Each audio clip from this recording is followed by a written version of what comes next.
पेट में गैस की समस्या आज के समय की सबसे भारी समस्या बन गई है। ये एक ऐसी समस्या है जो बच्चे, बूढ़े, जवान किसी को भी कभी भी हो सकती है अगर शरीर का अच्छी तरह से ध्यान ना रखा जाए तो। अब सोचने वाली बात है कि पेट के अंदर गैस कहाँ से आती है, कैसे वो रुक जाती है और इसी गैस की समस्या से बड़ी बड़ी बीमारियां जन्म ले लेती हैं। जब यह गैस की समस्या ज्यादा बढ़ जाती है तो पेट में दर्द रहना, शरीर में तकलीफ जैसी बीमारियां और फिर गैस की समस्या से शुरू होकर लिवर, किडनी, फेफड़े, सिर की बीमारियां शरीर को पकड़ लेती हैं और धीरे धीरे हमारा शरीर बीमारियों का घर बन के रह जाता है। तो मैं आज इस वीडियो में आपको बताऊंगा कि हमारे शरीर में गैस क्यों बनती है, कैसे बनती है। फटाफट चैनल को सब्सक्राइब कर ले ताकि आयुर्वेदिक जानकारियाँ और स्वास्थ्य से संबंधित जानकारियाँ आपको सबसे पहले मिल सके। हमारे पेट में गैस बनने का सबसे बड़ा कारण है हमारा खाया हुआ भोजन जो हम हर रोज दिनचर्या में खाते हैं। जब हम भोजन ग्रहण करते हैं तो हमारे आमाशय में वो भोजन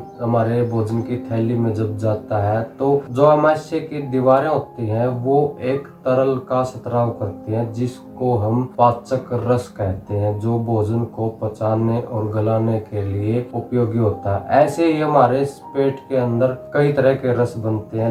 हमारा लिवर भी एक रस बनाता है, हमारी छोटी आंत में भी एक रस बनता है, हमारे मुंह में भी जब लार बनती है जो भोजन को निगलने में हमारी मदद करती है, वो भी पाचन के लिए जरूरी है। एक मनुष्य का शरीर एक दिन में 1 से 1.5 लीटर तक लार पैदा करता है और जो हमारा पेट होता है वो 2 लीटर तक ऐसे रसायनों का रिसाव करता है जो हमारी पाचन क्रिया के लिए बहुत ज्यादा जरूरी हो जाते हैं। और हमारा लीवर भी आधा लीटर तरल पैदा करता है जो भोजन को पचाने के लिए जरूरी होता है। जब हम भोजन ग्रहण करते हैं हमारे भोजन की थैली में भोजन चला जाता है तो हमारा आमाशय जिन रसायनों का स्त्राव करता है, जिन केमिकलों को भोजन को पचाने के लिए तैयार करता है, वो भोजन के साथ क्रिया करते हैं और वो केमिकल हमारे भोजन में खाई हुई कार्बोहाइड्रेट, प्रोटीन और वसा को तोड़ने का काम करते हैं और जब वो टूटते हैं तो निश्चित मात्रा में वायु निकलती है जिसको हम गैस कहते हैं।